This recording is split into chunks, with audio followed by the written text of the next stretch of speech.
আসসালামু আলাইকুম। কলার আলা কামিজ এর ভিডিও আজকে আপনাদের মাঝে দিচ্ছি। দেখেন, আমি প্রথমে পিছন পাটটা 2 ভাঁজ করে নিয়েছি, তার উপরে তো সামনের পাটটা 2 ভাঁজ করে নিলাম। সুন্দর করে ভাঁজটা করে নিতে হবে। এই ভাঁজের ওপর কিন্তু অনেক কিছু ডিপেন্ড করে। তো ভাঁজ করার শেষে তো দেখুন, গলায় নিয়ে নিব 2.5 ইঞ্চি, যে এখান থেকে 2.5 ইঞ্চি এবং এখান থেকে পুরোপুরি ধরে এক ফিতাতেই 6 ইঞ্চিতে মার্ক করে নিব। এবং 2.5 থেকে নিচে আসবো 6 ইঞ্চি। যেহেতু কলার আলা গলা, সেহেতু অবশ্যই সামনের গলা একটু বড় দিতে হবে, যেন মাথার যেন জামাটা পরতে একটু বেশি সুবিধা হয়। এবং ওখান থেকে দিতে হবে 6.5 ইঞ্চি, উপর থেকে 6.5 ইঞ্চিতে বগল দিতে হবে। তো এখান থেকে বডি হচ্ছে 11 ইঞ্চি, যে যার মাপ মতো। এবং এখান থেকে 22 ইঞ্চিতে একটু মার্ক করে নিয়ে এই জায়গায় উপরে যত দিবেন তার থেকে অবশ্যই হচ্ছে 1 ইঞ্চি কম দিতে পারেন, এমনকি সমান দিতে পারেন।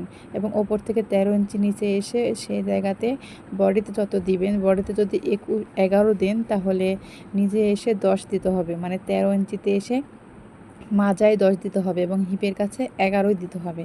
সেমভাবে তো নিচে ঘের যে যত নিবে, কেউ ঘের বেশি পছন্দ করে, কেউ কম পছন্দ করে। এখানে ঘের নেওয়া হয়েছে, ঘের নিয়েছি 13 ইঞ্চি। তো এভাবে সেমভাবে কেটে নিলাম এবং এটা প্রথমে সামনের পার্ট কাটা হচ্ছে।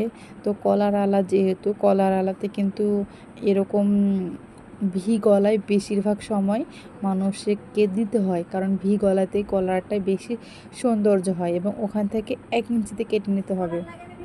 পিছনের গলা 1 ইঞ্চিতে ভিডিও করতে হবে এবং এটা সমানভাবে যেভাবে মার্ক করা হয়েছে সেভাবে কেটে দিতে হবে। এবং কেটে দিয়ে এবার আলমোল, এটা আরমোল বলে আর কি। তো আরমোলটা এভাবে কেটে নিয়ে হচ্ছে এখানে একটু হালকাভাবে শেপ দিয়ে নেবে। হালকা শেপটা থাকলে জিনিসটা একটু বেশি ভালো হয়, যাই পড়বে তার জন্য সুবিধাজনক। তো এই তো কলার কেটে নিচ্ছি। কলার কেটে নেওয়ার পরে হচ্ছে এভাবে 2 ভাঁজ করে নিতে হবে কলার কাটার জন্য। এবং হচ্ছে 14, এটা হচ্ছে 1.5 থেকে 2 ইঞ্চি চওড়া হবে এবং লম্বায় হবে 14 ইঞ্চি কাটবেন। লম্বায় তো আমি আপনাদের বোঝানোর সুবিধার্থে আবার ডাবল করে ফিতা বসিয়েছি। তো 14 ইঞ্চি তো আপনারা কেটে নেবেন। তো এইভাবে কিন্তু কলার যেহেতু 12 ইঞ্চি সবার জন্য এনাফ, 12 থেকে একটু বেশি কেউ নেয়, তবে 12 ইঞ্চিটাই স্বাভাবিক। তো 14 ইঞ্চি কাটার কারণ একটু বড় কাটা ভালো, তার ছোট